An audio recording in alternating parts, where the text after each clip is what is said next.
If you can help the customer understand the value of what you're selling, you'll close deals. You'll close deals every single day. And you won't close all of them. Somebody's going to beat you.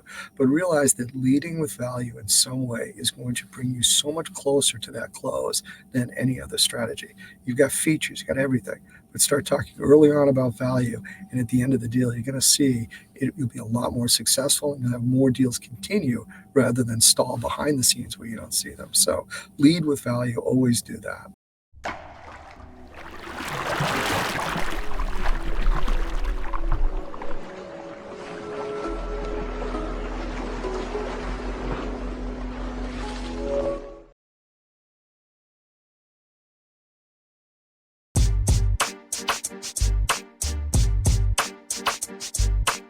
Hey, what's up, Masters? Welcome to another episode of Path to Mastery podcast. And today we are with Mr. Ian. I hope I said Ian right. Campbell. Absolutely. Good. I usually always ask before we start recording. I knew some people say Ian, others say Ian, so I usually ask before we start recording, but I forgot to do that today. But man, thanks for joining us today. Hey, thanks for inviting me on. I really appreciate it. Yeah, you have a really cool book called The Value Sale, and anything sales. I love sales. I'm been doing sales a long time. My audience knows I'm into sales. So anything sales, we want to share it with our community. So I'm excited to have you and talk to you about your book today. I appreciate it. And, as a CEO of a company, I love sales too. So, you don't have a company without sales. So, who doesn't? Well, it's funny. There are some people that don't they don't realize how important sales are. And it's, they do eventually. Yeah, that's a good point. Or they try to call it something else, which it's not. Like some people don't shy. Some people like to shy away from the word sales, right? Right. You see that too? Do people shy away from sales? Yeah, they customer support or relationship management. But ultimately, if the customer doesn't see value in what you're doing, and they're not going to be doing it for very long, so you don't have anything if there's no value in it. Yeah. I know this isn't what I haven't even what we were intending to talk about, but I'm just curious as to. Sorry, I'm multitasking, which is never a good thing to do because I've got a room going here in Clubhouse. Because it's hard to focus, right? But what do you? I want to start here, and I know we didn't talk about this, but what do you think about the salespeople that don't want to call themselves salespeople? Like it's okay. I think there are sales that are transactional, where it's a one-time only, and then there are sales that are relationship, where it's really more relationship management or customer service or customer management, account growth, whatever it is. Ultimately, you are building a relationship and selling. So call it whatever makes sense for the kind of selling you're doing. But at the very end, you've got someone who's happy and who's willing to spend money with you. And that's sort of the goal, whether it's a one-time deal or whether it's on and in a recurring relationship. So yeah, in some cases, calling it more account management. And we do that with our folks, where it's not really sales as much as it's building a relationship. And I tell our sales folks, hey, 80% of the time you should be talking to the customer, not selling to them. And so, call it whatever you want. At the end, though, you've got to close deals, and the ultimate are goal measured by that. So, if there isn't a contract at the end of some period of time, then it doesn't count. Yeah, that's that. At the end of the day, that you nailed it. So, all right, let me tell people who you are. You again are the author of the book, The Value Sale. You're the chief executive officer of Nucleus Research, and the best-selling book again, The Value Sale. Recognized expert on return of investment, ROI, return on investment, in total ownership, total cost of ownership, TCO analysis, and has written extensively on a range of organizational topics in the importance of matching technology to business organizational objectives. He's a frequent speaker at industry and business events and teaches at Babson College and Florida International University. So thanks again for joining us. I want to start with ROI. Sure. That's really what caught my attention. I called it how to sell anything using ROI. So how do you prove ROI to people? Well, it's sort of easier than you think, and I like to start by pointing out that if I told you that you could make money raising baby alligators in your bathtub, would you do it? And the answer is, If I liked alligators, I guess I would. actually, if you like money. If I told you you'd make $5 million a year raising baby alligators in your All right. bathtub, Yeah, maybe. okay, yeah, Yeah, you probably do. probably do that. Yeah, 5 million. Right. Yeah, we're talking. All right. There's a number where even if it's your only bathroom, and even if your spouse has to go down the street to the gas station and use the bathroom there for the rest of the year, there is a number above which you think it's a great idea and your spouse thinks you're a genius. So, and the point here is that I didn't tell you any of the features of the product. I mean, it's an alligator. I didn't tell you they're fun to play with. I didn't tell you they make great watch dogs, if you will. I didn't tell you anything about the product. I just told you that if you bought the product, if you invested in the product, you would get back a great return. And you did it. You'd probably do it multiple times. So, the point of any sale is proving value. If I can prove value, I can really sell anything, because really value ultimately drives the deal. And I like to point out, the last thing you think about when you buy something big is it worth it? Was this a good idea or not? Not, do I like the color of the car, but can I afford it? Was it the right thing to do? So yeah, I've already selected the color of the car, or the house, the location, or anything else. But ultimately, the final decision is: am I spending too much? Am I getting a good deal on this? Is this the right thing to do? So it's usually a value proposition. And a lot of salespeople will say, "Gee, ROI, I don't know." We see this all the time, where salespeople will say, "I'm going to try to not talk about ROI as much as possible. So I'm going to ignore the topic until I absolutely have to talk about it. And then at the very end, hopefully I can bring in some expert to do it." So, but really, you're using ROI all the time. If you walked into a bank, you know what ROI is. You put money in the bank, they give you back an interest rate, a return. You know what the return is. If you put $100 in and they give you $5 back every year, then the ROI is 5%. You already know that. So the question is just, how do I build a process and use kind of a structured way of thinking to get my prospect to understand the value, so that they see the ROI, so that you can close the deal. So if you really look at value and how to build those benefits, you're good. Yeah. So it's interesting as I'm listening, and hopefully we have a good connection today, because I just heard some glitching. I don't. Did you hear that as well on your end? I did not hear it on my end. Okay. No. So all right. Anyway, we'll figure that out. But like workshops, events. I do a lot of. I teach. I do 2-day sales workshops, helping people with their sales process, and it is definitely harder to. At least I think so. I'd love to hear your thoughts on this. Help people see the ROI on spending 2 days away from their business, right? Working on themselves to get better at their craft. So how do you, how do you get somebody to like right now you're coaching me, so I appreciate Sure. it. How do I, or you, how would you get the person to understand the ROI of doing that? So the ROI of training for 2 days, and I would almost say, what's the payback period? I wouldn't even say ROI. We can talk about ROI and payback with the metrics. But I would say, look, if you spent 2 days in my seminar, for instance, but that makes you 5% more productive, then in 20 days, you've covered back 1 day. And in 40 days, you've covered back the 2 days that you spent. Then after that, you're up. So if I only make you a little bit more productive, it doesn't take you very many working days to get that effort back in just making you more productive. 20 or 40 days, really, if it's only 5%. If it's only 1%, then in 100 days, I've covered back my 1 day. In 2 days, I've covered back my 2 days. And then you're better off forever. And then everything after that is just extra for you.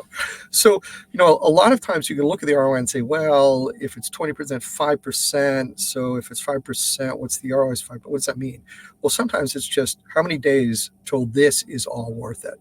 And payback it's kind of a secret to sales. We talk about ROI, and ROI gets all the PR, if you will. But I like to tell salespeople, lead with payback. Tell people how long until they cover their costs. I can feel that. That's a number I understand. And then tell them what the ROI number, which is an intellectual number. I know what it is, but I don't feel it. I feel payback. And payback is a way to say, how long till I cover my cost or cover my risk? How risky is this project? If it covers its cost in 2 months, well, why spend 4 months debating whether I should do it or not? Do it, deploy it, move on. And payback is a great way to get somebody to move forward now, to understand how long till they cover their cost. And so, with the seminar, I'd say, I just have to make you a little bit more productive, and you've covered that whole investment in the 2 days in a very short amount of time. And are you, do you also use like case studies, examples, testimonials of other people that have gone through? Absolutely, and I talk about it in the Value Seal, the book that we published, and I talk about case studies. I run a research firm, and we're in the tech industry, and we're like other big research firms in the tech industry. We have analysts across all the different areas, and we help all the big vendors. We help people who are using technology, and we do a lot of analyst work. But ultimately, the most valuable piece of research that we do is an ROI case study, and we show, gee, how much did somebody get from deploying a particular product or from buying a particular thing? What's the real operational benefit of doing something? So it's another great trick. If we look at salespeople, you've got customers already that you like. Everyone's got reference customers, but you've got one or two customers you really like. Next time you go to lunch with a customer, talk to the customer, ask them, what are the benefits that you receive from my product? And get them to sort of talk about, oh, we were able to reduce our cost, we were able to increase our productivity, whatever it is.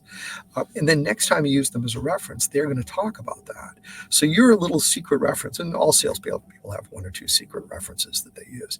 Those secret reference customers are now much more valuable because they're talking about a value number, and that becomes the strongest thing you can do. Everybody can talk about how great you are, but if they say, they reduce my cost by 20%, you're going to close the deal. So those customer references, that's the strongest thing you can ever use. Yeah, that makes a lot of sense. By the way, we have about we about probably 30 or so people with us on Clubhouse. So if anybody has questions after, I'm going to open it up for questions for Ian after. So feel free to raise your hand, and we can get a couple questions in from y'all on Clubhouse as well. So we appreciate you being here. Let me ask you this now: when it comes to the sales process, by the way, how long have you been doing sales? How long have you been teaching people to sales? Well, I'm teaching sales for a long time. Nucleus has been in business for 23 years or so. So we've been around for a while, and really since year one, we've been training salespeople. I've offered this as a class at Babson and now at FIU. Now that we're in Florida as a company, so I've been teaching this for a long time. Thousands and thousands of sales reps over the years around how to build that business case and how to generate a positive, credible business case for customers. So we've been doing it for a while, and got a lot of feedback over the years from salespeople. For instance, one of the things we talked about was TCO early on, and we look at TCO. I'll tell you another trick.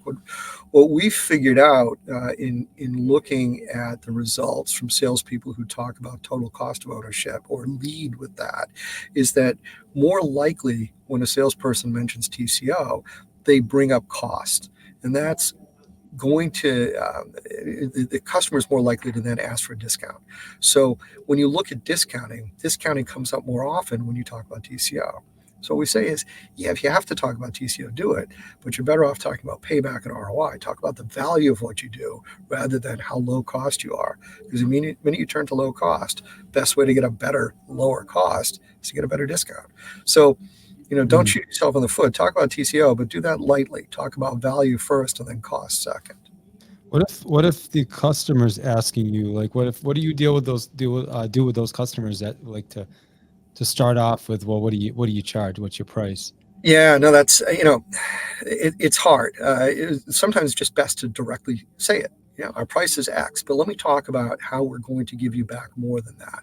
So, for instance, we have a ROI tool, and anybody can go to roitool.com and download an ROI tool. So it's free. Just go to roitool.com, download the tool. And in the tool, one of the things you calculate is the money back. So if you can go through the business case with the customer, what we would say is, we're going to cost you this, but what we found is for every dollar people invest in us, we deliver back on average $6.20. So that's a number the tool can generate, but that's a way to say, we cost you this, but we're going to give you back. The value of investing in us is this. So don't talk about cost without then linking it to a value proposition as well. Here's what the value for you back is. That makes a ton of sense. So when you invest this, then this is what you should expect in return. Right. Or we're going to cost you $100,000 a year, but let's work out whether that's worth it for you and what the value is going to be. Do not stop with, we're going to charge you $100,000 a year. You're going to shoot yourself. Don't do that. Keep Yeah. going and say, but let's you and I work together and build a business case on why that makes sense for you, if it does. And what would you say are what would you say is probably the biggest mistake you see when it comes to salespeople and, going into the process and Yeah. talking? So there's a couple of challenges. First, just to be afraid of it. We see a lot of salespeople just don't feel comfortable with ROI and TCO. And I've tried to make it easy to understand in the book, and it's really not that difficult. And I think more people are afraid of it than they need to be. Another thing is understand that you can only do three things for a customer. I can either increase the productivity of their employees, I can reduce their cost, or as a byproduct of those two things, I can increase their profitability. That's it. That's all you can do. Now, I know it sounds like I'm simplifying, but I am.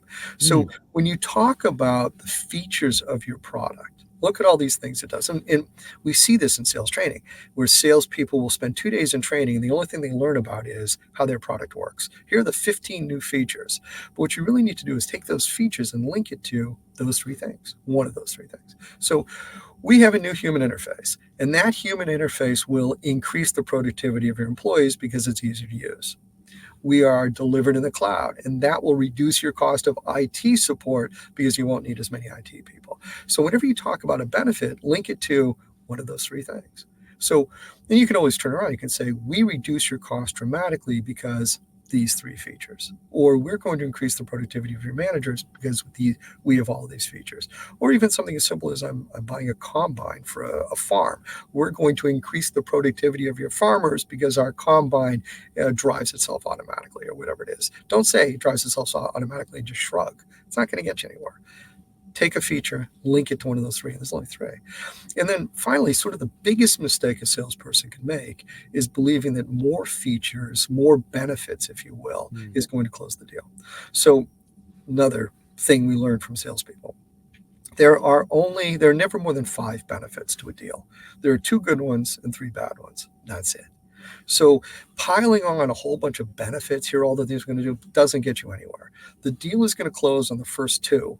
The other 3 are going to be supportive, and that's all you have. So if you go past 5, the benefits are so small, they don't matter. They won't swing the deal.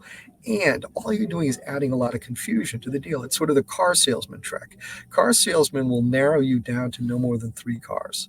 They will, because they know if you go over 3, you're not going to buy anything. The more complex you make it, the worse off you are. So focus on those 1 or 2 big benefits. And an example would be CRM software. Every salesperson uses CRM software. The number one benefit to CRM software is making salespeople more productive. That's great. It's a great benefit. Now, a distant benefit could be because our salespeople have a better tool, they're happier, they quit less, and therefore reduce our cost of HR expense. Yeah, but that's so ridiculous as a benefit, don't even bother, because that benefit's so tiny and so unbelievable, nobody cares. So focus on the first 2, focus on credibility, throw out anything past 5 because it doesn't do you any good in the business case, but get the customer to believe those 1 or 2 big ones, and you close the deal. Once you keep talking too much, you're going to blow it. So I love the point you just made, and I think what you said about the, when you have a good CRM in place or a good system, you get less turnover. And you're right. I think depending on who you're talking to, you wouldn't use that benefit, right? But if you're talking to the owner of the company or the head of sales department, then that is probably a benefit you're going to talk about, right? Like you're going to talk about retention. You could, and the point here is that, it isn't that it's not a benefit. It is. There are a lot of benefits. The point is, will talking about that benefit help move your deal forward? Or is this just another benefit? And we have to separate what I'm going to talk about from a marketing point of view from what I'm going to talk about from a business case point of view. So if you want to generate an ROI number, a payback number, do it on the big benefits they believe, and take those other benefits and say, these are all the other things we do for you, but we're not counting this in the business case, because the business case alone closes on these two big benefits. So if you can close the business case on, we'll increase productivity, and that one thing alone will save enough money for you to justify going forward, do that. Add the other ones as a also other benefits you're likely to derive, but we haven't included them in the business case. Because if you do, all you've got are a bunch of line items, and some finance person's going to pick the 12th item and say, I don't believe this, and throw the whole case back. And it reduces the credibility of your business case. Focus on those things they believe, and not, talk about it, but don't include it in the business case. Talk about, and I agree with you 100% on that. And that's why I asked you the question, because we teach us the same, essentially only talk about the benefits that apply to the person sitting in front of you. Right. Absolutely. And it's a huge mistake in sales. Talk to us about soft benefits. Like what do you mean by soft benefits? Yeah, soft and hard. Okay, so another good trick, guys. Stop talking about soft and hard. So don't ever say soft and hard anymore. We're going to say direct and indirect. Benefits are either directly achieved or indirectly achieved, right? Because if you say soft, people don't like them. They throw them away. So don't say soft. It doesn't help you. But here's another trick. There aren't two benefits. There are actually four types. So we say direct and indirect, but mentally I want you to think about it as four different types of benefits. Here's what they are. We call them first, second, third, and fourth order benefits. So here's how to think of them. A first order benefit is a benefit that is 100% believable. So I'm going to close this factory. Okay. Well, I can cut the cost of all the electricity that goes to the factory. So I know I'm going to close it. I know that I won't have to pay for electricity anymore. That's 100% believable, and there's no variation. It's a number that's known. It's a number that's believably achieved. Okay, 100% believable. So from a financial point of view, it's a great benefit. A second order benefit is one that is likely to be achieved. So we intend, we hope, we expect to close the factory. So I hedging word to do something. So how believable is that? Well, you can already feel it's maybe 70% believable, right? So it's a difference between when my daughter was a kid and said, I cleaned my room and I intend to clean my room, or I plan to clean my room, or I will clean my, I don't believe it. Yeah, maybe not, but it's not 100%. So a really good benefit to a benefit that's just not slightly less than that. All right, that's a second order benefit. You can see how not as good as the first. A third order benefit is an increase in productivity. So you hold a mobile phone in your hand. Now, if I asked you, are you more productive with that mobile phone? You hold it, it's in your hand. Are you more productive with that mobile phone? You're going to say, yes, sure. Yeah, it makes me more productive. If I asked you, how much more productive are you with that phone? You're going to say, I don't know. A better way to say that is not how much more productive are you with the phone, but to say, are you at least 5% more productive with the phone? So it's a productivity gain, and I'm going to walk you up that bell curve because everyone will be different. Right? Then we have some people will be 5%, some people will be 20%. So as a salesperson, let's see where they're comfortable. If I give your sales reps this new CRM system, do you think they'll be at least 5% more productive? Yes? Okay. Could they be 7%? Now they're hesitating. All right, let's try 5. You don't need the perfect business case. You need to close the deal and close the deal with the most credible one. So I'd rather see a 300% ROI they believe than an 800% ROI they don't believe. So I don't need 10%. 5% may be enough. So I walk them up that bell curve and say, where are they in that curve? Where do they feel comfortable? Right? That's a third order benefit.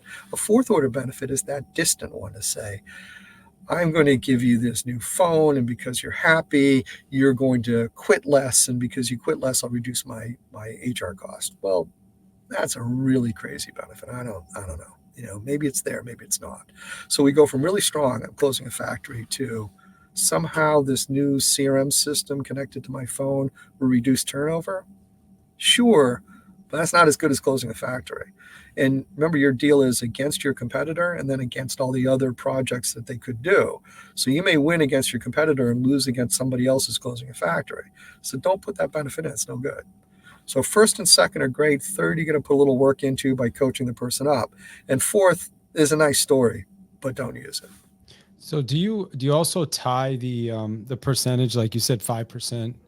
Are you going to then tie that to a number based on what type of volume their business is doing? Sure. Yeah. So here's another couple of tricks. People like using benchmark data. I hate it. I don't like benchmark data at all. And I don't like benchmark data because what I know is that any benchmark number, half the people will think it's too high and half the people will think it's too low, but nobody believes a benchmark data point. So if you're going to ground somebody in a data point, always use a range. Say, hey, we see people increase the productivity of their sales reps between 5 and 15%. What do you think your sales reps will increase their productivity by? So give them a range and then ground it. All right. Once they know 5%, 6%, let's say it's 10%, then the way to calculate it is not how many more sales, but Mm. how much more productivity are they going to have? What's that worth? So if I have 10 salespeople, I make them 10% more productive.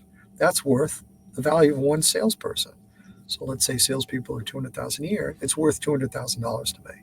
Now that salesperson may have $1 million quota, but I'm not getting $1 million because for $200,000 I could have just bought another salesperson. So the value from a financial point of view is the value of the driver to the output, not the output itself. The value of one more salesperson, not $1 million. Now you could say, well, I want to look at $1 million. You can do that, but then you wonder why your deals stall. Your deals stall because they get thrown out on the finance side because the finance people go, this is ridiculous. We can't look at this.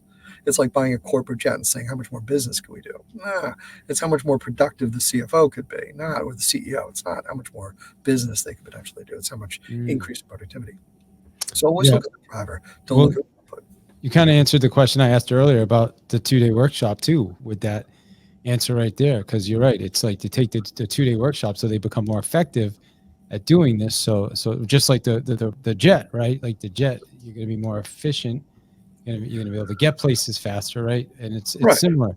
I'm curious on this though, because I had well, and by the way, Clubhouse people, well, you're welcome to ask a question or two if you guys want to raise your hands. I'm happy to bring a couple people up. You guys can ask a live question if you're interested. Um, you had said this. You asked the client, "What do you think? Like, is it 5%, 15%?" In Is that also getting them bought into it, or is there a psychological part of that too, or? Yeah, a lot of this is the psychology of sales, which is why I say lead with payback because I want them to feel the benefit. I don't want them to try to understand what the number is. But absolutely, we want the customer to believe the number because if they believe the number, they're the prospect, I should say. If they believe the number, they're more likely to stick their neck out and lobby for you. And we all know the sales situation today. I am selling to somebody who then has to turn around and get budget or get approval from somebody else. In that discussion for approval, I'm not in that discussion. You, as a salesperson, you're not in that discussion. You're setting up your champion to then make that business case. So if your champion's sitting in the elevator and the CFO jumps in and says, "Hey, why are we buying this new? I noticed we're buying a new CRM system. Why are we doing that?" And that person should say, "Because we expect it to increase productivity by at least 10% of our salespeople." Deal closed. You got it. So if you can simplify it down to that for your prospect, they're going to be much more armed for making the business case for your product as they move forward with a financial decision maker. So that's the situation we're in today, and simplifying it for them makes it a lot easier for them to make that business case. I was going to ask you this question earlier. Like, we're having a pretty logical conversation right now at the end of the day, right? Right. But sales is a pretty emotional thing for a lot of people. So how do you add the emotional piece into this, or do you even have to? Or you mean, are you just mostly dealing with logical thinkers in the spaces you play in, or how's the emotion connect here? But if everybody were logical, sales would be so much easier, right? But if it Yeah, isn't, I wouldn't even have salespeople. It would just be an order on the website, right? Because I wouldn't have to do any selling. yeah, amen. Look, the reality is that sales is a large part of sales is psychological. Like, how do I get the customer to believe me, to feel comfortable that I'm working in their best interest, whether I am or not? But certainly want them to feel good about working with me and trust me. How do I build a business case where we're working together to build a business case? That whole getting to yes strategy. How do we work together to build a business case that you then feel comfortable presenting to your management on why you should buy my product? That's sort of the attitude you need to go with, and you're arming them with that. keep in mind you're not framing the business case. You're not selling business cases. This thing is only there to help you close a deal.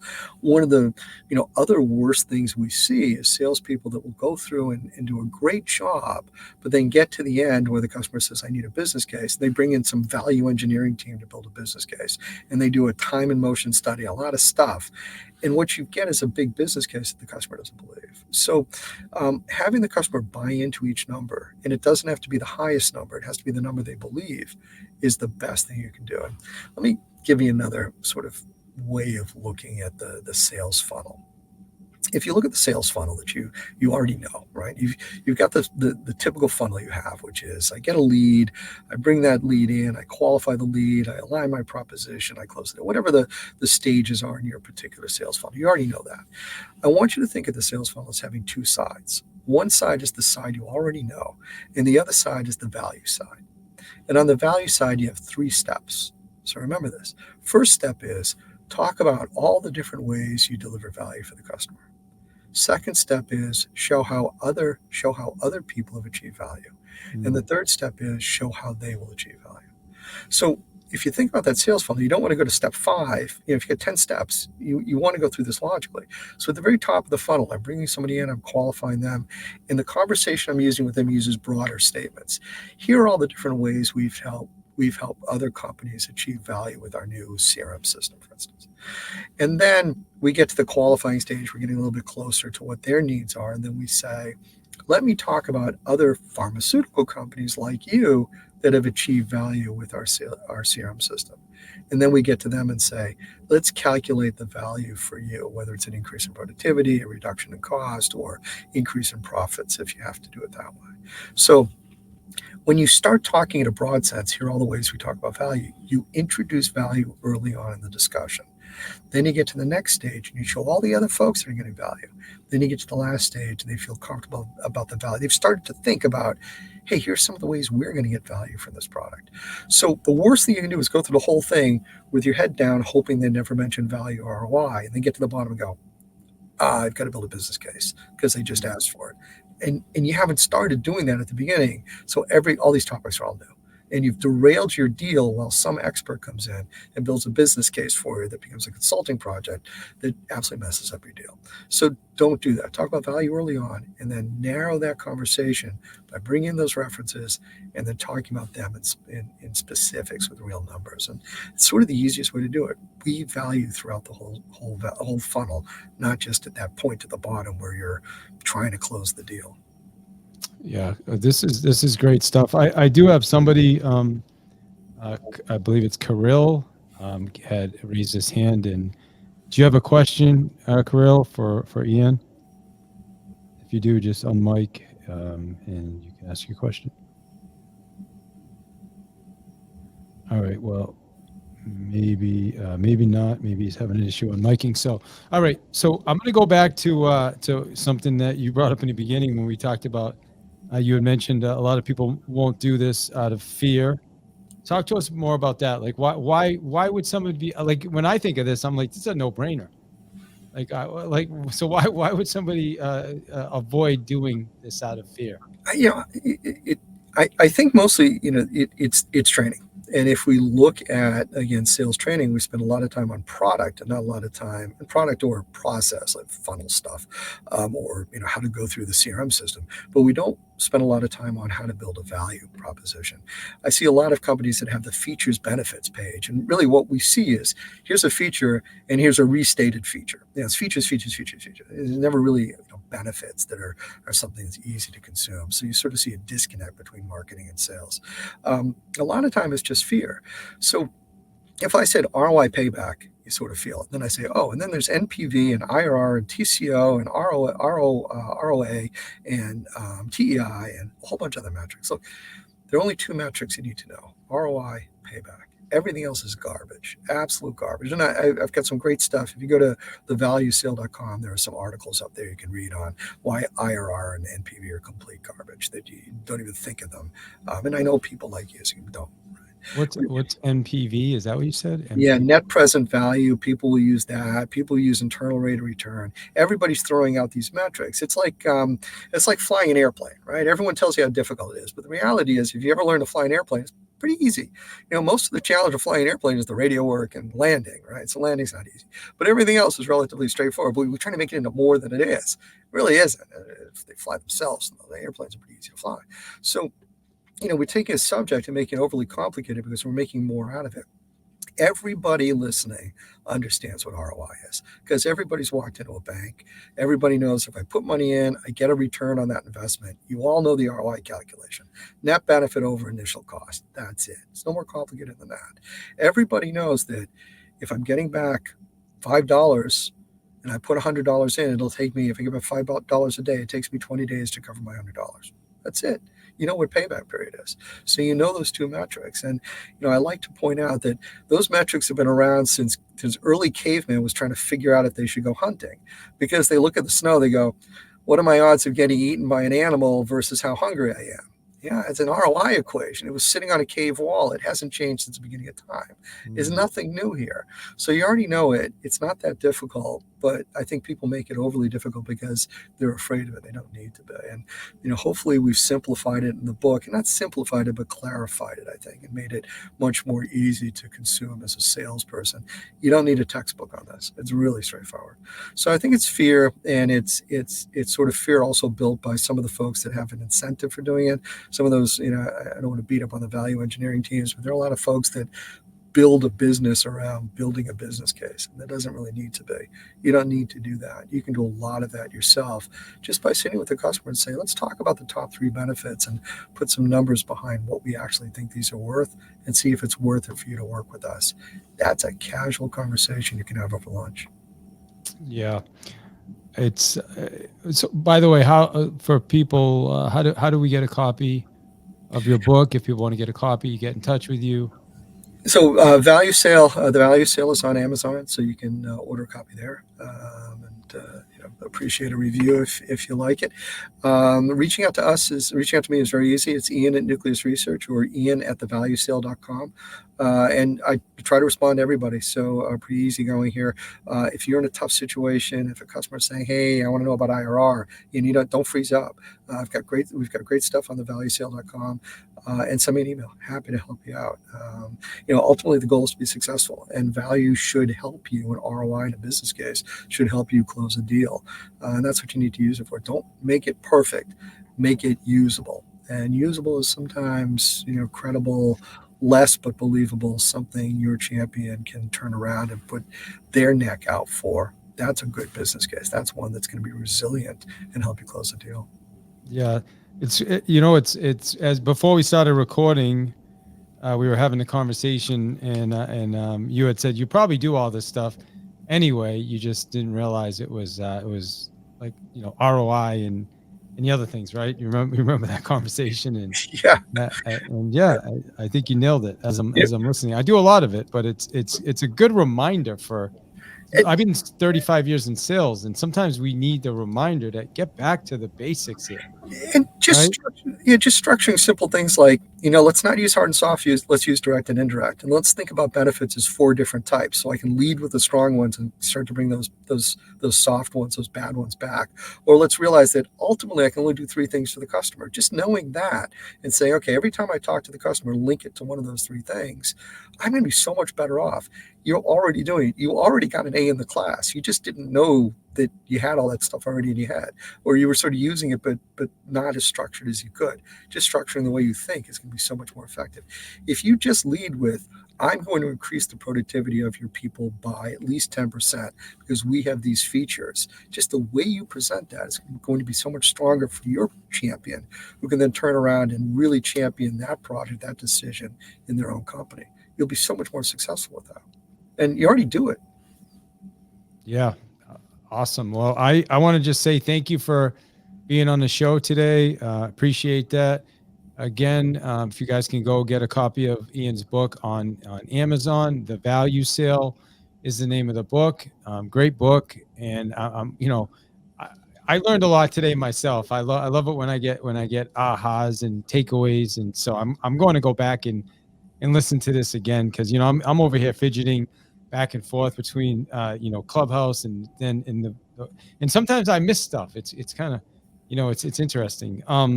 So, but that said, what is the final give our listeners, like, what's the final, like, what's your words of wisdom for the people listening to leave them with today, besides to go get a copy of your book? But what else? Yeah, no, I'm going to go back to the crocodile example. Look, if you can help the customer understand the value of what you're selling, you'll close deals. You'll close deals every single day. And you won't close all. Somebody's going to beat you. But realize that leading with value in some way is going to bring you so much closer to that close than any other strategy. You've got features, you've got everything. But start talking early on about value, and at the end of the deal, you're going to see you'll be a lot more successful, and you'll have more deals continue rather than stall behind the scenes where you don't see them. So lead with value. Always do that. All right. Well, thank you, Ian. I appreciate you being on the show today. Excellent stuff. Thank you very much. Really appreciate you inviting me.